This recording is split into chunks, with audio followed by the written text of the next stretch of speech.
स्वामी। राधा स्वामी दयाल की दया, राधा स्वामी सहाय, राधा स्वामी। बदी को छोड़ नेकी कर, चाहे नाम मत भज, बस सार समझ। नाम सब तय ही हो जाएगा गोर तलब। राज गहरा है जीवन का, बिन करने तुम घूमो दर दर, भीमरा बन वन वन का। मैं सविता राधा स्वामी जीव को मालिक और जीव के समम का संदेश देती हूँ कि जीवन में सोच समझ एवं विचार करके देखना चाहिए और फिर साथ में ये भी देखना चाहिए कि गुरु भक्ति क्या होती है। अगर हम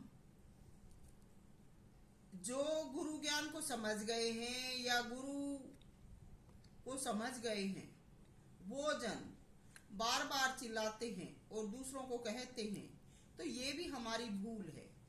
क्योंकि जो जन या रूहें अपने आप को जीवन में मुक्त करवाना चाहती हैं, वो स्वयं भी सब कुछ करके देखती हैं। और सच्चा अगर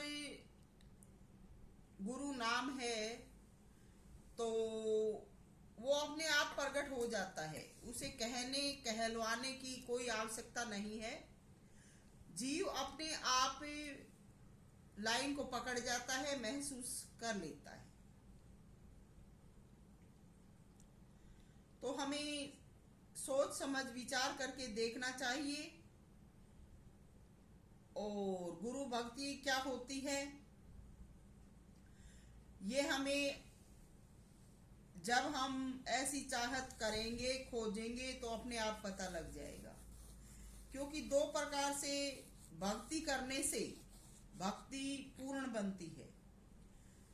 पहली गुरु भक्ति और साथ में फिर प्रभु भक्ति, दोनों करने से सफलता मिलती है। हम धरा पर जो इंसान योनि देखते हैं, ये हमारी समझ से बाहर है। क्योंकि बहुतायत इंसान योनि में भी शरीर इंसानों के हैं, बुद्धि पशुओं वाली है। जब ये इंसान योनि की बुद्धि पशुओं वाली है और ये बुद्धि जब जड़ता छोड़कर समझ विवेक धारण करेगी, और जब समझ विवेक धारण करती है, तब ये इंसानी रूह कहलाती है। फिर ये स्वयं को व प्रभु मालिक को समझने लगती है, तब इसमें गुणों का आवेश होना शुरू होता है। जब ऐसे गुण की जाति बनती है, वो संगत कहलाती है। आज संगत नहीं है, क्योंकि गुरु जो बने हैं उन्हीं को ज्ञान नहीं है। जितने भी आते हैं उन्हीं को भर लिया जाता है। शिक्षा सतखंड व धूमधाम की देते हैं, रूही जीवन जीना नहीं आता। जितनी भी आती हैं, जो भी पशु योनि की रूहें हैं वो भी, और जो दूसरी अज्ञान में है, जड़ हैं, वो भी यही कहती है कि हमने गुरु को भगवान मान लिया और भगवान हमारा पति होता है। बस घूमने लगती हैं गुरुओं के साथ में। ये आजकल पूर्ण पदवी इन गुरुओं ने हासिल कर रखी है, और ये रूहें ऐसा सोचकर गुरुओं के साथ भटकती फिरती हैं। कई जगह देखने में आता है कि गुरु अगर कहता है तो दिक्कत आती है, नहीं कहता है तो भी भक्ति मार्गे भ्रष्ट व नष्ट होता है। तो सबसे पहले जिनको घर समाज संसार का ज्ञान नहीं, क्या वो भगवान भक्ति कर सकेंगे? अगर एक गुरु से नाता जुड़ने से सब कुछ बन जाता, तो क्या जो प्रभु मालिक है वो पागल है, जिसने इतना विशाल शिला कायम कर रखा है? तुम तो बड़े चतुर सयाने, बड़े भक्त बनना चाहते हो। एक एक कण प्रभु ने समझ कर कायम कर रखा है इस धरा पर। हर चीज का आदर सत्कार देख रेख करना हमारा धर्म है। चाहे हम इंडिया रहें चाहे इंडोनेशिया, पूरी प्रकृति में एक ही नियम है। जो ऐसा नहीं करता वो मारा जाता है या फिर भटक जाता है। इतका रहा न उतका, चाला मूल गवाए। तो ये हालत ऐसी रूहों की हो जाती है, ना तो इनकी जीवन लीला खत्म होती है और ना ही इनको जीवन में शांति मिलती है। ये जिस प्रकार से आजकल बच्चों के स्कूलों में जो साइकिल टेस्ट कर रखे हैं, उसी प्रकार से साइकिल चक्कर इनका घूमते घूमते रहने का बना रहता है। और कहीं कहीं पर देखते हैं कि कोई 5-7 साल गुरु के साथ रह लेते हैं तो वो अपने आप को बहुत ही नाश फुला के या अपने आप को बहुत ही ऊंचा दिखाने में लगे रहते हैं। अरे पास रहकर अगर अच्छे गुण अपनाते तो जीवन मार्ग में कुछ राहत मिलती।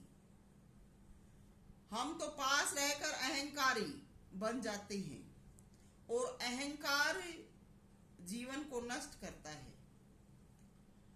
जैसे सूर्य के पास ज्यादा रहने से आग गर्मी से जीव जगत सूखता है, उसी प्रकार से जो ज्यादा गुरु के पास रहते हैं और गुण ग्रहण नहीं करते वो सूख जाते हैं। उनमें अहंकार भर जाता है और अहंकार कभी अच्छा नहीं होता। अगर पूरी ताकत में है, गुण है, तो फिर हम अच्छे बनने लगते हैं। भगवान या गुरु के पास रहकर भी जो गुण ग्रहण नहीं करता, तो इससे बढ़कर और कोई कमी भी नहीं हो सकती। उसके जीवन का तो विनाश होना ही है। जब तक रूह परमात्म शक्ति में समाहित नहीं हो जाती, तब तक उसका गुरु सानिध्य में रहना भी आसान नहीं होता, क्योंकि गुणों से ही सब कुछ बनता है। प्रभु या गुरु हमें कोरस करवाने के साधन नहीं है। दोबारा से कह रही हूं कि प्रभु या गुरु हमें कोरस करवाने के साधन नहीं है। ये तो इन जो सतगुरु है उनकी महानता है कि आपको इतना दर्शन देकर बार बार चेताकर इस मार्ग पर लगा रहे हैं। नहीं तो सतगुरु को, गुरु को आपकी कोई आवश्यकता भी नहीं है, क्योंकि सतगुरु तो अपना कल्याण करवा चुके होते हैं और वो दूसरे जीवों को दर्शन देने के वास्ते होते हैं। बाकी अपना कार्य कर्म जीव को स्वयं करना होता है। तो प्रभु या गुरु हमें कोर्स करवाने के साधन नहीं है। हमें खुद ने सब कोर्स करके उनका सानिध्य प्राप्त करना होता है। मगर आज तो थोड़ी बहुत तो संसारी ताकत प्राप्त कर लेते हैं, इंसानों की थोड़ी मेजोरिटी बना लेते हैं और भगवान व गुरु को बांधने लगते हैं। ये नहीं पता कि कानून अटल है और अटल में सेटल करना भी गुनाह है। अटल में जो सेटल करते हैं वो भी गुनाहगार हैं। एक बार कहलाओ लाख बार कहलाओ, ये पुली का नियम हमेशा काम देने वाला नहीं है। ये जीव को समझाने के लिए बनाया गया है। अगर नाम इतना आसान होता तो ये सभी जीव जो दिन रात भटकते फिर रहे हैं सभी नाम भज के पार हो जाते। लेकिन इतना है कि जो जीव नाम लेके दुख तकलीफ उठाकर मेहनत करते रहेंगे, दुख सुख में चलते रहेंगे, मालिक को भजते रहेंगे, तो सतगुरु उनकी हिम्मत बंधाता है। लेकिन जो ऐसा नहीं करता तो यथार्थ जीवन उनसे अरबों खरबों योजन दूर है, बहुत पार है। तो भक्त जो अपने दुख सुख से ऊपर उठना चाहते हैं वो भारमुखी ना बने, अंतर्मुखी बने, वह जीवन के सब कार्य करे। मैं तो यहाँ तक कहती हूँ कि शादी का बंधन अवश्य बंधवाएं, क्योंकि जीवन का पता लगे और फिर भक्त जीवन जी के दिखाएं तो हम माने। कुछ है कि ना तो शादी के बंधन में बंधते हैं और गुरुओं के नाम ही अपनी जो लापरवाही है उसका बिल्ला बांधते हैं कि हमें तो गुरु ने रोक लिया। तो ना तो वो शादी बंधन में बंधते हैं, ना वो भक्ति ही करते हैं। तो ऐसे जीव भी पूरा जीवन हैरान रहते हैं, उनकी करनी नहीं होती। यूं तो गुजारा करने के लिए मेहनत करके खाना होता है, लेकिन वो भक्ति मार्ग में सफल नहीं हो सकते। तो मैं कहती हूं कि शादी जरूर करवाएं और शादी करने के बाद शादी के बंधन भी निभाएं और भक्ति भी करके दिखाएं तो हम मानेंगे। हम क्यों आपको शादी से दूर रखेंगे? हमारा क्या प्रयोजन है? लाभ हानि आपकी है, जैसा उचित लगे करें, मगर भगवान को कभी ना भूलें और भगवान को किसी भी प्रकार से दोषी भी नहीं ठहराएं। जब जीवन में सब कुछ करोगे, सब कुछ में मार खाओगे और फिर भी पीछा नहीं छूटेगा, तो फिर जीवन में समझ भी जाओगे। हमें गुरु ही गुरु कहने की जरूरत नहीं रहेगी। स्वयं गुरु ही गुरु पुकारते रहोगे, ढूंढते रहोगे, टक्कर मारते रहोगे और फिर निचले भी बैठ जाओगे। तो ये संदेश है आज का सविता राधा स्वामी का, मालिक का दिया हुआ। सभी को अपनाना चाहिए, करके देखना चाहिए। सभी को प्यार, आशीर्वाद।